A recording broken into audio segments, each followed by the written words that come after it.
He is one of the men who shot Osama bin Laden. Tonight, for the first time, you will hear his account of the raid on bin Laden's compound. Are these guys yelling and charging up the stairs? Is there a lot of action? How's it unfolding? You know, it's not like the movies. You know, movies make it out to be, you know, loud and crazy and everybody's yelling. Quiet, calm. You're walking up the stairs? Yep, it's nice and slow. So we have a saying, you know, don't run to your death. It's extremely rare to hear from a member of SEAL Team 6, but Mark Owen walks us through the most important counterterrorism strike in U.S. history, including the moment that Osama bin Laden was killed. We both engaged him several more times and then rolled off and then continued clearing the room. When you say you engaged him, what do you mean? Fired. You shot him? Yeah.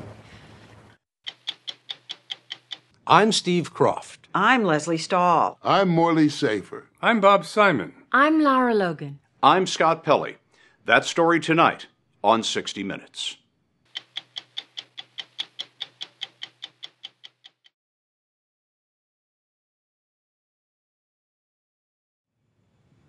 You are about to meet one of the men who shot Osama bin Laden. Mark Owen recently left the Navy's elite counterterrorism unit, SEAL Team 6. Mark Owen is not his real name. It is the name that he used to write a new book about the assault on bin Laden's compound, called No Easy Day. Owen was on the helicopter that crashed into the compound. He was the second man in bin Laden's bedroom, and he took the pictures of the body that the world has never seen. Owen received a Silver Star for valor and a Purple Heart for a wound suffered in the raid. But despite all that, Owen told us in his only interview that No Easy Day is not about him. He says it's a tribute to the hundreds of Americans who gathered intelligence, planned, and trained in the 10-year pursuit of the world's most wanted man. SEAL Team 6, he told us, just took care of the last 40 minutes. Was this a mission, was the plan to kill Osama bin Laden or capture him before you went in? This was absolutely not a kill-only mission.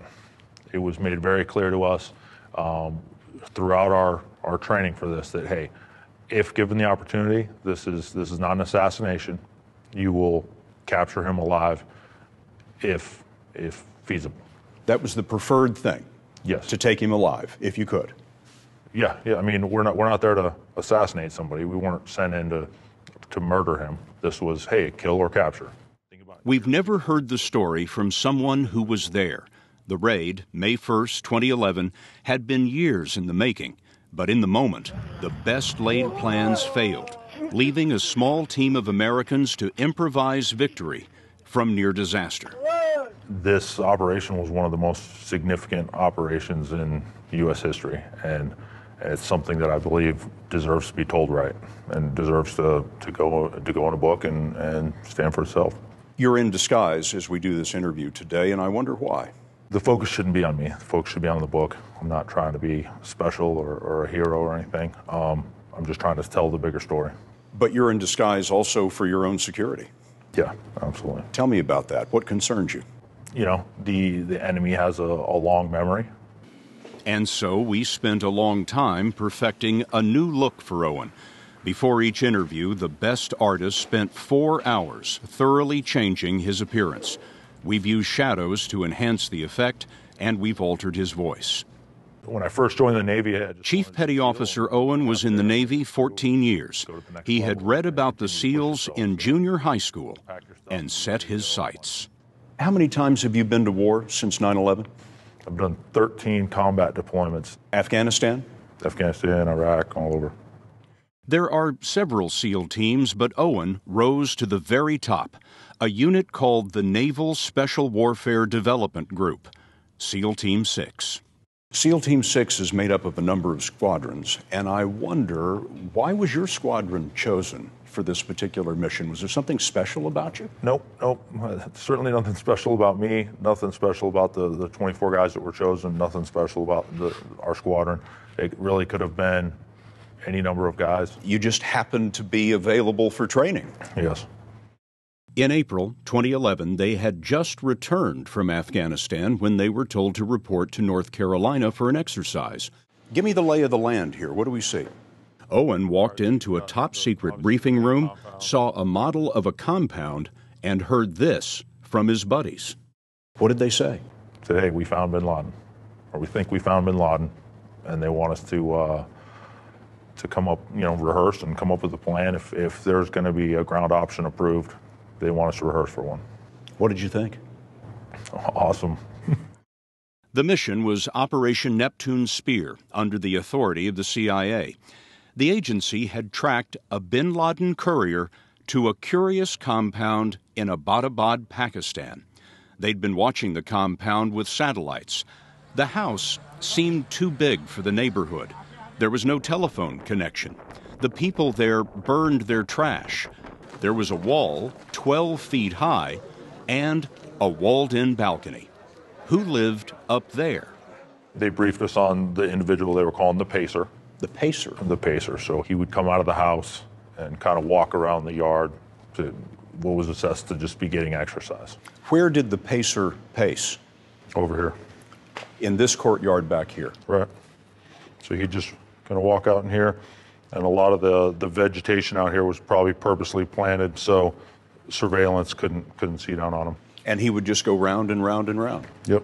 He'd walk around the yard. Sometimes he'd walk what they assessed to be a female. They'd just walk around the yard. They never stopped to help anybody do any work. If there was other people in the yard working, he never seemed to do any of that. It's almost above it. Above doing the manual labor. He was the boss, whoever he was. Right. The Pacer had been in Abbottabad about 5 years. It's a well-to-do city of 1 million people. The compound was about a mile from the Pakistani military academy. In terms of the inside of the house, how much did you know? Zero. So once you went through the door, you didn't know what you were going to be facing. Right. But again, it goes back to that years of experience. I mean, we've done this a million times. Raids like this were common many nights in Afghanistan and Iraq. And looking at the model, the SEALs didn't think of this as particularly challenging.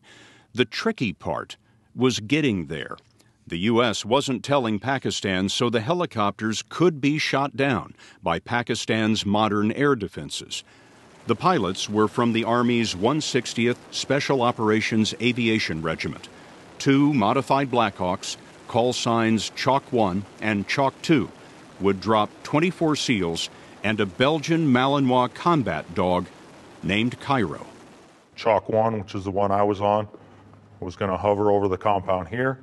We would drop the 2 fast ropes, slide down the ropes into the courtyard here, and then go about our business, while Chalk 2 would land out here, just over here by the road, drop the external containment team off.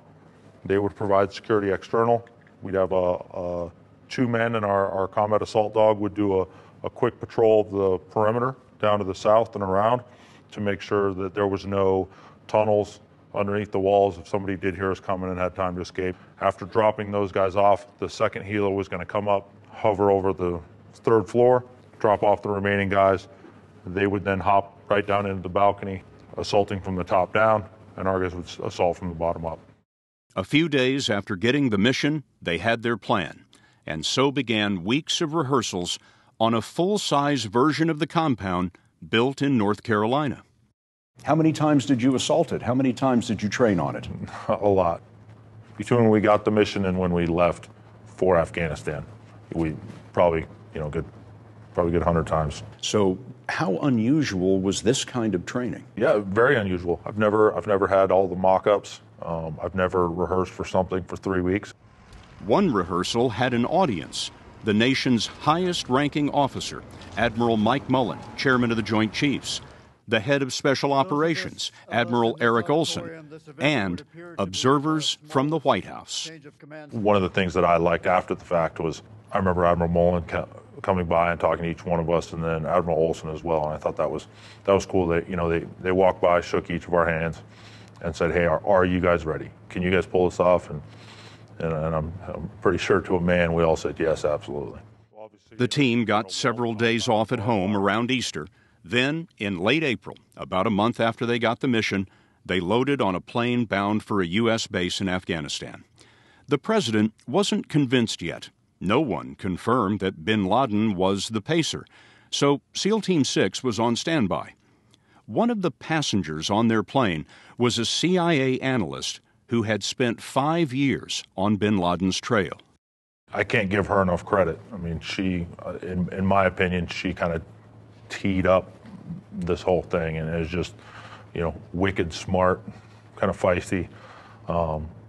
And she was, we'd always talk back and forth. Hey, what do you think the odds of this are? What do you think the odds of that are? And, hey, what do you think? You think he's there? She's like 100%. 100% he's there. And you thought what? Well, we'll see. 3 days later, on April 30th, the president was telling jokes at the annual White House Correspondents' Dinner. CIA Director Leon Panetta's belly laugh was heard all across the room. Reporters in ball gowns and tuxedos had no idea that just a few hours before, President Obama had ordered Panetta to launch the raid. Mr. Obama kept to his schedule, thinking that on this night, it was better to have reporters drinking and laughing than asking questions. When did you first hear that the president had approved your mission? The commanding officer of our command walked in and said, hey, just got off the phone, the mission's approved. What did you think? This is big. This is cool. I'm glad I'm a part of it. The raid was supposed to be April 30th, but the weather was bad. The next night, Vice Admiral William McRaven saw the men off.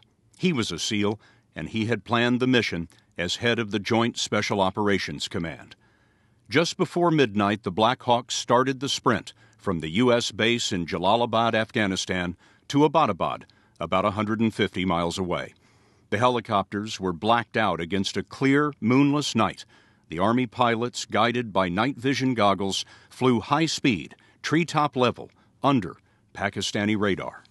It was roughly an hour and a half. I remember, we took off, shut the doors, and the radio call I heard was, hey, we're over the border. We're crossing the border into Pakistan. And I remember thinking, wow, this is okay.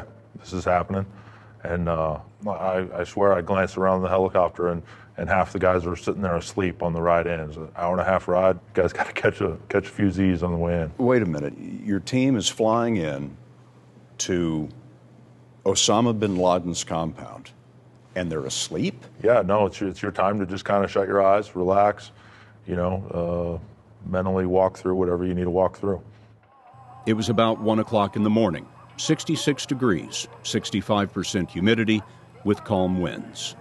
At 1 minute, we opened the door, and I just kind of swung my legs out, and I'm sitting there looking down. I'm thinking, wow, this is a beautiful spot. Houses with pools in the backyard, well lit, manicured yards. Like, wow, this is definitely not, the mud huts of Afghanistan. Somehow, there was a blackout in the neighborhood. No one will say whether that was luck or design, but it meant ideal darkness for the SEALs with their night vision goggles. You could see the compound coming. Mm-hmm. You had the door to the Black Hawk open, mm-hmm. and your legs were swung outside. Right. Just make a little more room, be faster to, quicker for everybody to get out and faster up out of the helicopter, so everybody's getting ready to fast rope. And then all of a sudden we banked hard 90 degrees. Once we went hard 90, it was very apparent that something was wrong. Owen doesn't know what went wrong, but pilots say that a chopper can lose lift when it drops into the turbulence of its own downdraft. And the turbulence would have been much worse because the downdraft was being magnified and reflected by the compound's walls. These pilots are the best in the world. You don't get better than these guys. And typically they just, boom, they move right in and they stick it. It's like parking a car for these guys. And it was a rough ride. We were pretty low, tail rotor and everything happened to miss this wall here, and then we were just kind of sliding and falling out of the sky this way. I was now in the front of the helicopter, although I was sitting on the left side. I was now the front. My buddy right behind me, he pretty much should have fallen out. If it weren't for him hanging on to me, there's a good chance I would have been thrown from the helicopter. As the helicopter is going down, what were you thinking? This is going to suck, hey, wow. The carefully rehearsed plan was out the window before the first boot hit the ground.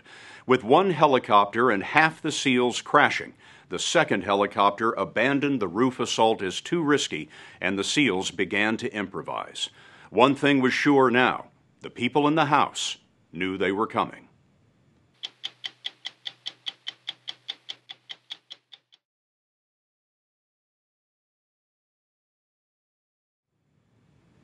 The raid on bin Laden's house was supposed to be straightforward.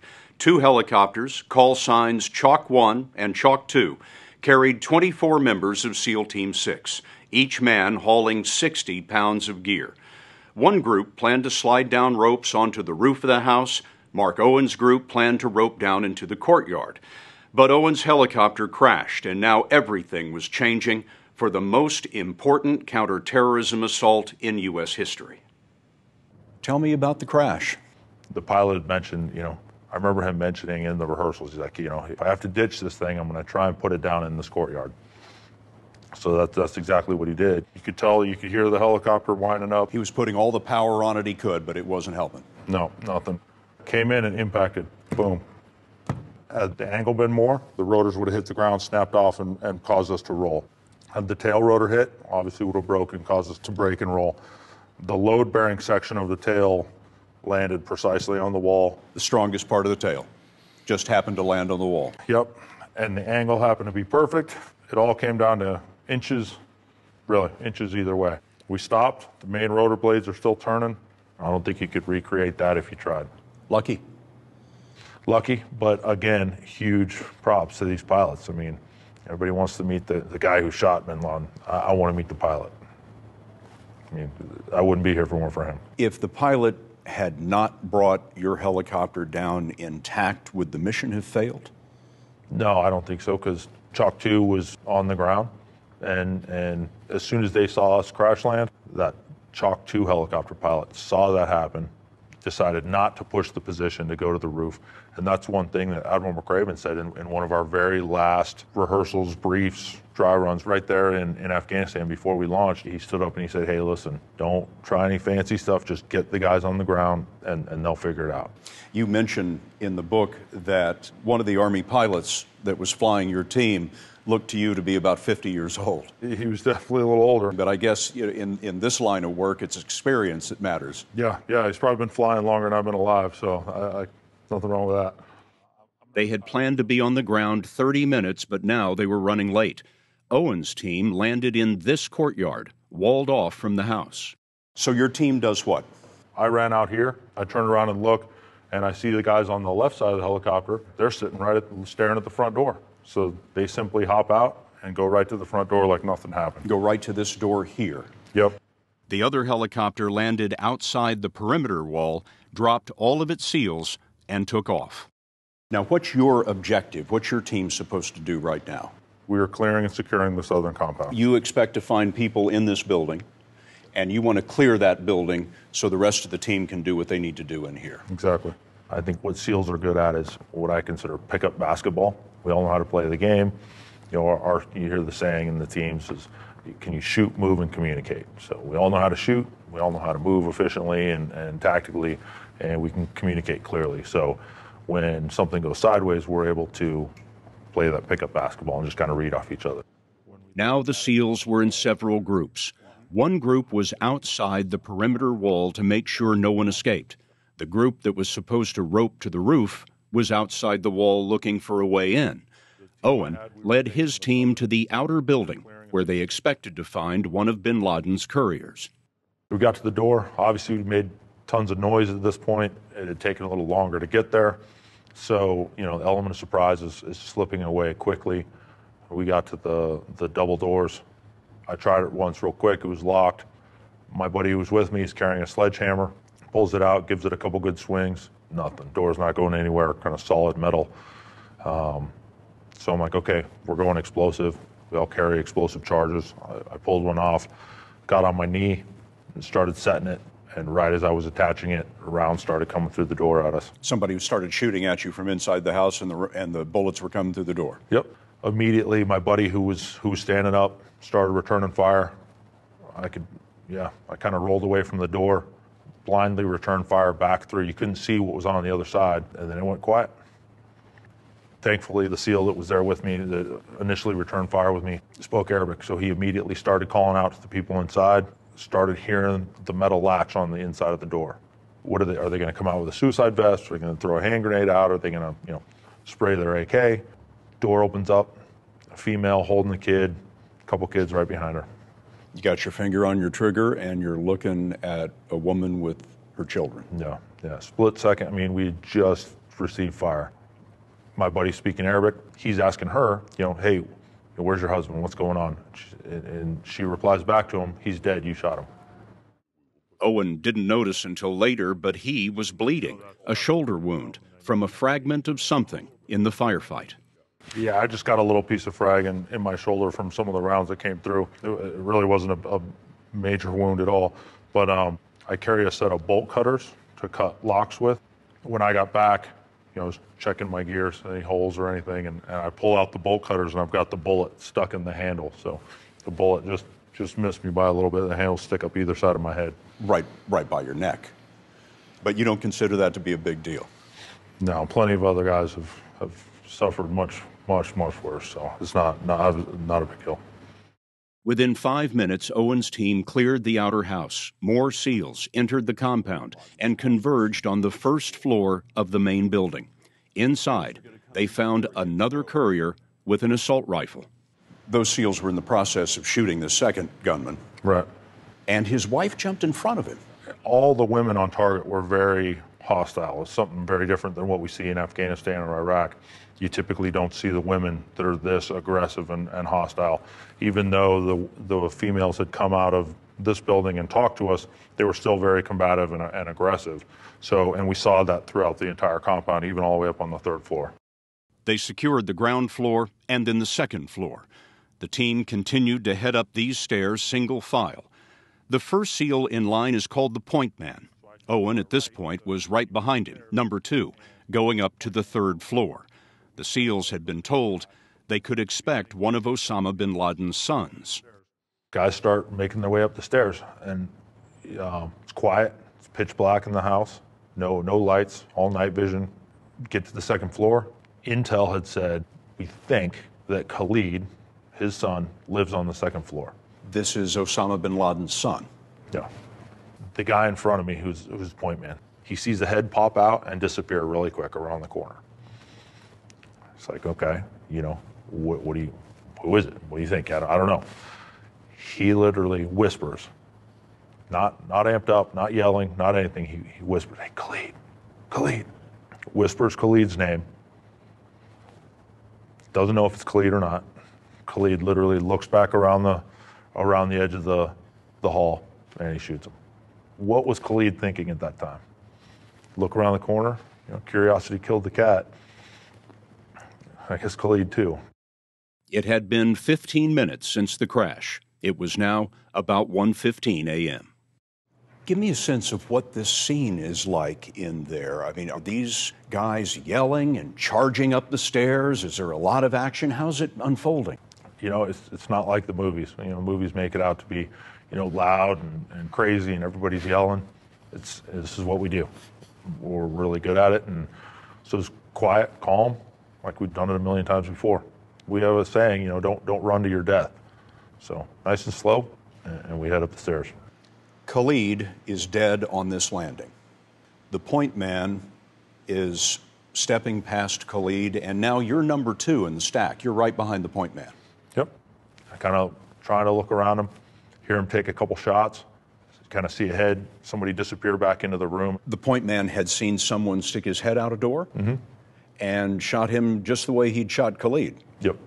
What did you do then? Inside the room, I could see a body laying on the ground. Over him was 2 females, real close to the door. They looked up and saw the point man. He steps in to the room, literally rushes the 2 women, grabs one under each arm and pushes them back against the far wall. So if they did have a suicide vest on and they did blow themselves up, that wouldn't affect the rest of the guys. But it would have killed him. Yeah. You stepped into the room and saw the man lying on the floor. What did you do? Myself and the next assaulter in, we both engaged him several more times and then rolled off and then continued clearing the room. When you say you engaged him, what do you mean? Fired. You shot him. Yeah. He's still moving. A little bit, but you couldn't see his arms, couldn't see his hands. So he could have had something, could have had a hand grenade or something underneath his chest. So after Osama bin Laden is wounded, he's still moving. You shot him twice? A handful of times. A handful of times, and the SEAL in the stack behind you also shot Osama bin Laden, and at that point his body was still. Yes. Did you recognize him? No. You know, everybody thinks it was like, you know it's him. No. To us at that time, it could have been anybody. Maybe this is another brother. Maybe this is a bodyguard. Maybe it doesn't matter. The point is to just continue clearing. By now, 20 minutes had passed. Every single thing the woman with the CIA had told them on the plane had been right, but time was running out. Throughout the raid, the remaining helicopter was in the air. It only had enough gas to stay for 30 minutes or so. Pakistani neighbors had discovered the SEALs posted outside the compound wall, and it couldn't be long before the Pakistani military would know they were there. One SEAL was charged with keeping an eye on his wristwatch and calling out the dwindling time on the radio. 20 minutes, 15, 10. We'll be right back.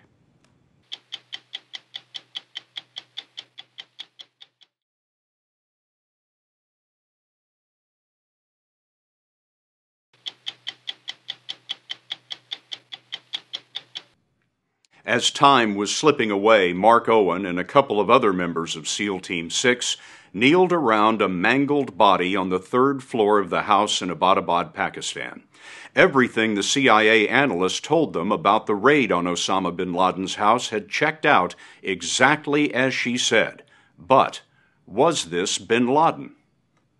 You know, in my mind, he looked way younger than I thought he was going to be.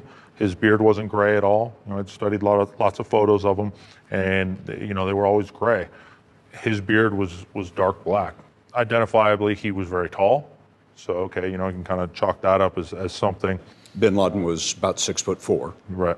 His nose, to me, was something that I could kind of identify. So, you know, kind of looking at the profile shots and everything, I was like, okay, I was pretty sure that was him. But, you know, I'm not willing to make that call. Certainly not at that point. Not willing because Owen says they suspected the president was listening at the White House, and he was right. The helicopter crash had been reported up the chain of command. Owen says the SEALs wanted proof before anyone said anything on the radio about killing Osama bin Laden. They turned to one of the SEALs in the room who spoke Arabic. So he moved out to where the women and kids were, grabs one of the younger kids, says, hey, who is that inside? She says, Osama. Osama who? Osama bin Laden. The child? The child. Identified him? No, grabbed one of the females, asked her again, say, hey, who is that? She said, Osama bin Laden. So, does a cheer go up among the SEALs? You start shaking hands, patting each other on the back? Nothing. It's all business. We're on a clock here. So we call up the commanding officer. He comes upstairs, looks at the body. We give him what we have so far. Or, hey, here's what he looks like. Take a look. He's tall. Women and kid confirm it. He took one look, said, okay, I think that's him. The commander used the code word for bin Laden, Geronimo, as he passed the message to Admiral McRaven. For God and country, he said, I pass Geronimo, Geronimo, EKIA, which stands for enemy, killed in action. 20 minutes had passed. 10 minutes left on the schedule. We wanted to collect DNA samples. We wanted to take photographs of them, and then we wanted duplicate copies of that. So obviously we're taking the body out, but if a helicopter got shot down on the way out and it had the body, we wanted the other helicopter to have DNA and photos so they'd have some sort of evidence that said, hey, we do have them, and here it is. You wanted duplicates of everything? Yeah, just in case. You thought of everything? We tried. One SEAL took blood and saliva samples. Owen took the pictures. I figured these were probably some of the most important photos I'd ever taken in my life. So, you know, make sure I do it right, get good angles and all this other stuff. But, you know, you got to clean off the face so it's as identifiable as possible. So one of my buddies had a Camelback with some water in it. got some, spread some water on them, took a sheet off the bed, kind of wiped the blood off, and then took photos. Wiping the blood off of Osama bin Laden's face? Camelback is one of those backpacks that has a water bladder in it, and you use it to drink water out of, but you used it to wash his face, and you shot pictures of his face in a profile. Can you describe what they look like? They're pretty gruesome. Well, when you say gruesome, what are we talking about? He had a bullet wound in the head, so that gruesome.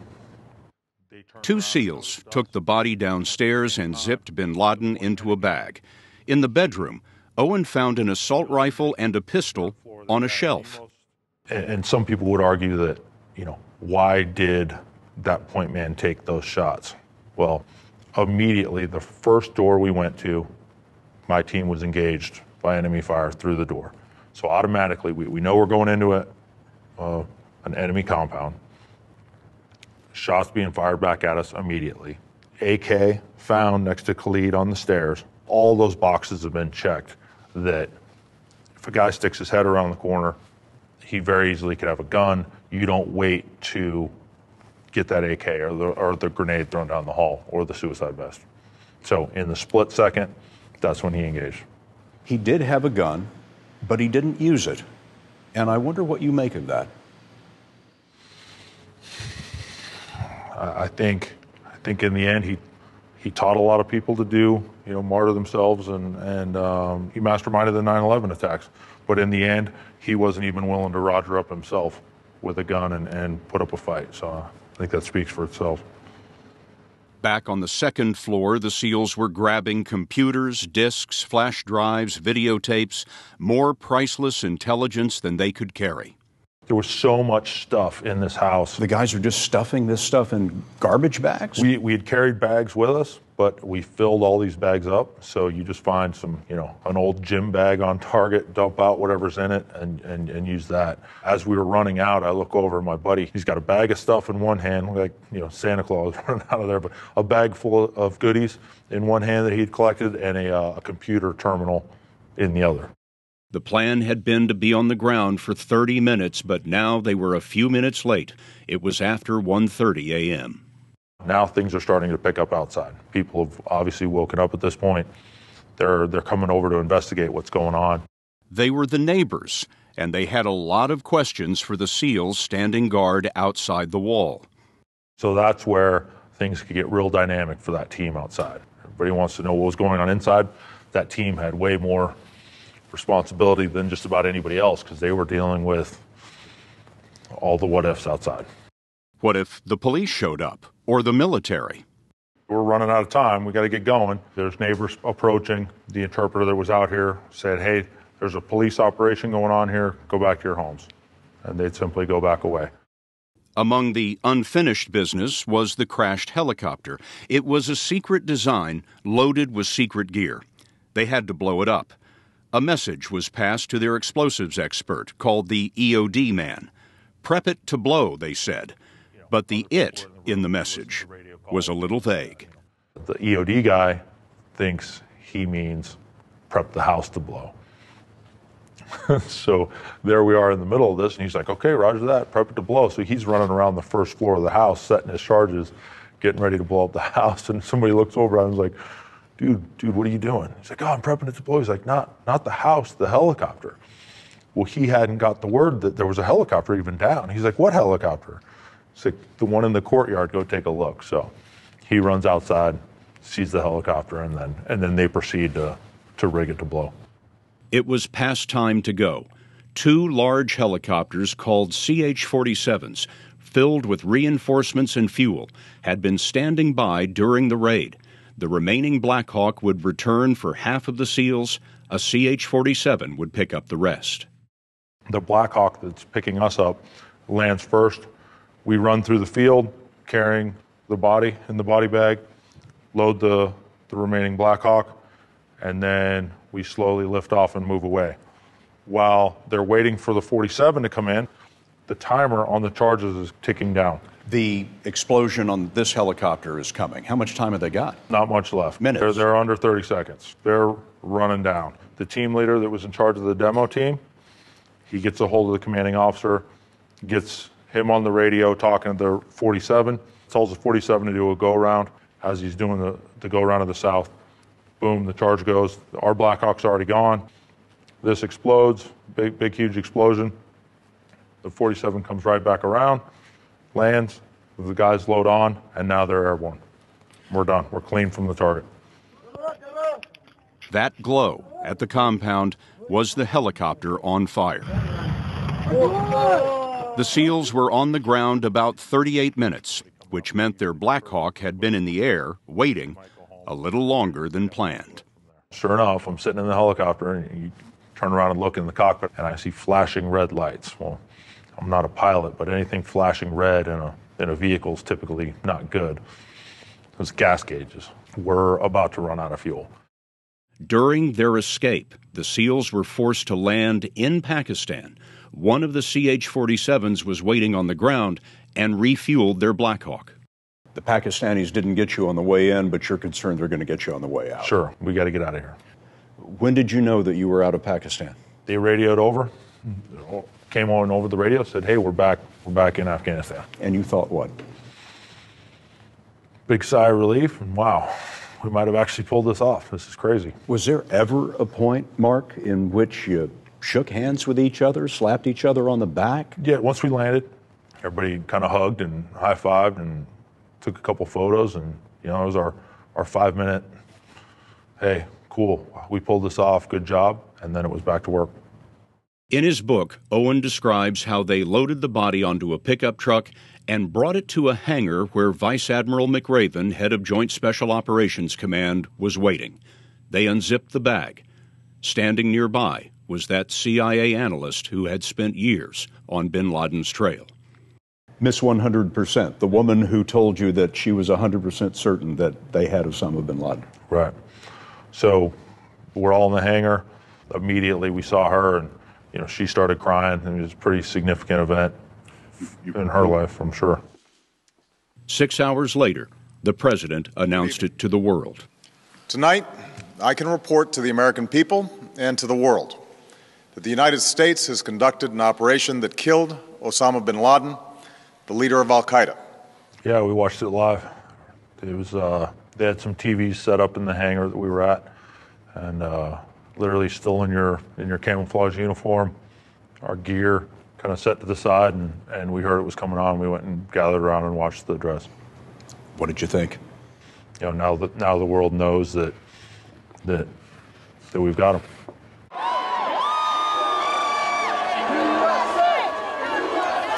When you landed back in the United States, what did you think of all the media coverage? It was all surreal because, this had all been so hush-hush leading up to it. We went and did it. Now it was the biggest news story ever. We got on a bus. They drove us back to work. I didn't even go in. They told us we had a couple days off, and I grabbed my keys, went and got in my truck, and I put it in the book, but, I hit Taco Bell on the way home, hit the drive-thru, a couple tacos, and ate it in my car right there, and then drove home. You were part of the team that killed Osama bin Laden, and the first thing you do when you get back to the United States is go to Taco Bell. Yeah, 2 tacos and a bean burrito. It's routine. Life has been anything but routine for Mark Owen since the publication of his book was announced. We'll have that when we come back.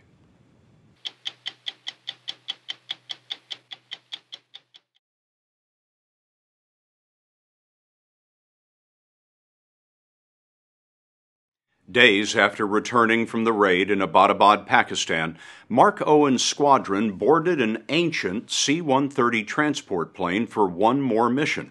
The men wondered why the plane was so old. Then they found out the plane had been used in 1980 in the failed attempt to rescue the American hostages in Iran. Somebody thought it was a fitting piece of American history to carry the men to their secret meeting with the President of the United States. The terrorist leader who struck our nation on 9/11 will never threaten America again. President Obama was making a speech at Fort Campbell, Kentucky, and he met with the bin Laden team privately. All of the men would receive a Silver Star for valor. Did the president ask you guys which ones of you had shot Osama bin Laden? Yeah, he asked. He asked who was the one, and we told him we wouldn't tell him. You wouldn't tell him. Why not? Pulling a trigger is easy. You know, a couple pounds of pressure on your trigger finger, and I've done it millions of times, and it's not that hard. You know, so it's not about who that one person was. It's who, you know, it was about the team or the helicopter pilots or the intel folks that teed this whole thing up. Who cares who the one person is? Doesn't matter. I wonder, in writing this book, whether you're worried that some of your fellow SEALs will be angry with you. You know, I've had nothing but an outpouring of support from the guys who know me. To quote one of my friends, he said, "Hey, if anybody can tell this story and do it right, it's you." And I'm not taking that. I'm trying to toot my own horn. They know I'm doing it right. You say in the preface to the book that if a reader is looking for secrets, this isn't their book. No, absolutely not. I'm not talking secrets. I'm not talking tactics. I don't even get into any of that stuff. But I really try and give the reader a sense of what it's like to be there. Publicly, the Pentagon is not happy about No Easy Day. They have a differing account of bin Laden's final minutes, saying that he was first shot when the SEALs were inside his bedroom. This book...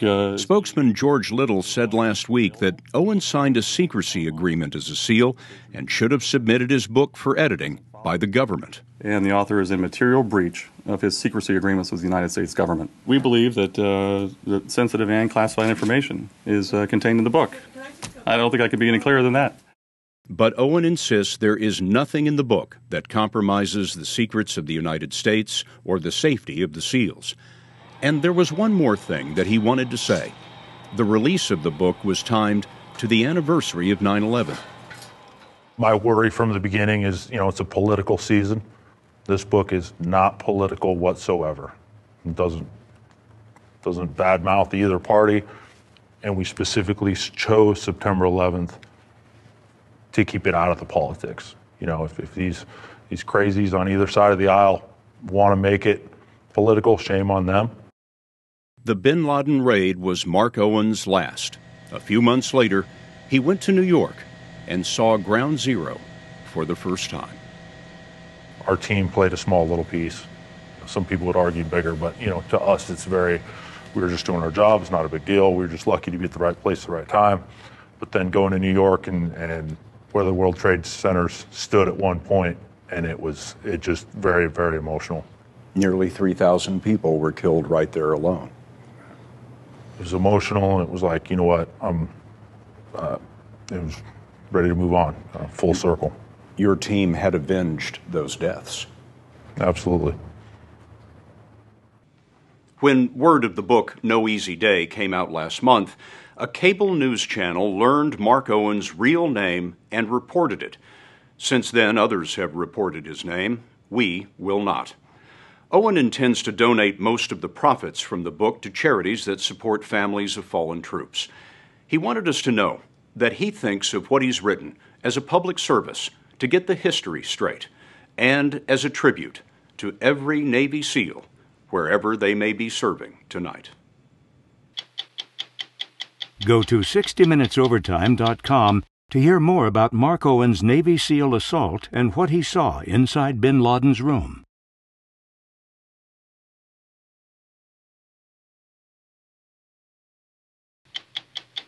I'm Scott Pelley. We'll be back next week with another edition of 60 Minutes. And join us all this week on the CBS Evening News for the first interview with President Obama after the Democratic National Convention.